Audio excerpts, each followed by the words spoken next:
काफ़ी देर हो गई है आपकी शादी को और प्रेगनेंसी नहीं हो रही है।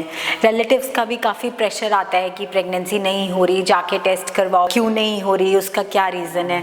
तो आज हम जानेंगे कि प्रेगनेंसी ना होने के मुख्य कारण क्या होते हैं। Hello, I am doctor Harman, gynaecologist and laparoscopic surgeon in spa hospital Mohali. तो प्रेगनेंसी, पहले हम ये जानते हैं कि प्रेगनेंसी होती कैसे है। तो प्रेगनेंसी होने के लिए एग और स्पर्म का मीट होना बहुत ज़रूरी होता है। अगर ये मीट होते हैं तो प्रेगनेंसी होती है ट्यूब में, जो कि ग्रो करके धीरे धीरे यूट्रस में या बच्चेदानी में आकर बाकी की पूरी प्रेगनेंसी ग्रो करती है। तो प्रेगनेंसी ना होने के मुख्य कारण होते हैं, अगर हम ये देखें कि ये अंडेदानी है और इसके बाद ये ट्यूब्स हैं, उसके नीचे ये बच्चेदानी है। Every women is born with fix number of eggs. तो ये जैसे जैसे एज बढ़ती जाती है, नंबर ऑफ एग्स जो है वो कम हो जाते हैं। जो लेट प्रेगनेंसीज करते हैं या आफ्टर 35 या 36 एज के बाद उनकी प्रेगनेंसीज होती हैं, तो उनमें ओवेरियन रिजर्व या नंबर ऑफ एग्स कम होते हैं।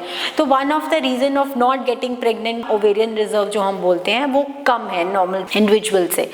दूसरा रीजन ये हो सकता है कि पॉलीसिस्टिक ओवरीज, जो कि बहुत ही कॉमन रीजन पाया गया है, जिसमें क्या होता है कि नंबर ऑफ एग्स जो हैं वो छोटे छोटे फॉलिकल्स ओवरीज में बन जाते हैं, जिससे कि इरेगुलर पीरियड्स आते हैं और ओव्यूलेशन जो अंडा रिलीज प्रॉपर टाइम पे नहीं होता है। तो वो भी एक one of the common reason है प्रेगनेंसी ना होने का।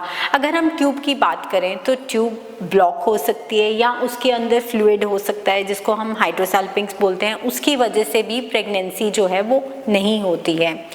अगर हम यूट्रस की बात करें तो हो सकता है कि यूट्रस में कभी कभी रसौली जैसे कि फाइब्रॉइड्स हो गए वो अगर हों, या फिर कोई पॉलिप हो, या फिर आपके पीरियड्स जो है वो इरेगुलर हों, तो ये सब रीजंस की वजह से भी प्रेगनेंसी ना होने के चांसेस कम हो जाते हैं। तो अब हम नेचुरल तरीके से प्रेगनेंसी कैसे उसको चांसेस उसके मैक्सिमाइज कर सकते हैं, तो उसके लिए आपको ये पता होना बहुत ज़रूरी होता है कि आपके फर्टाइल डेज कौन से होते हैं। अगर आपके पीरियड्स रेगुलर 30 डेज़ के हैं, एवरी 30 डेज़ के बाद आपको पीरियड्स आते हैं, तो जैसे आपको डे 8 या डे 10 से ऑल्टरनेट डे सेक्सुअल इंटरकोर्स करना शुरू कर देना चाहिए, क्योंकि जो एग है वो 24 आवर्स ही स्टे करता है, जो स्पर्म है वो 72 आवर्स स्टे करता है। तो एग और स्पर्म का विंडो पीरियड में मीट होना बहुत ज़रूरी होता है, इंटरकोर्स करना, क्योंकि 24 आवर्स एग सर्वाइव कर रहा है और हर ऑल्टरनेट डे पे अगर आप करें तो वो हम 24 आवर्स जो है वो कवर कर सकते हैं। उसके अलावा you should eat healthy diet और folic acid rich, iron rich diet लीजिए, ताकि प्रेगनेंसी होने में आपको सहायता हो। इसके अलावा आपको स्मोकिंग बंद करनी चाहिए, अल्कोहल बंद करनी चाहिए और कैफीन इनटेक थोड़ी क्वांटिटीज़ में लेना चाहिए, क्योंकि ये सभी प्रेगनेंसी ना होने के कारण बन जाते हैं।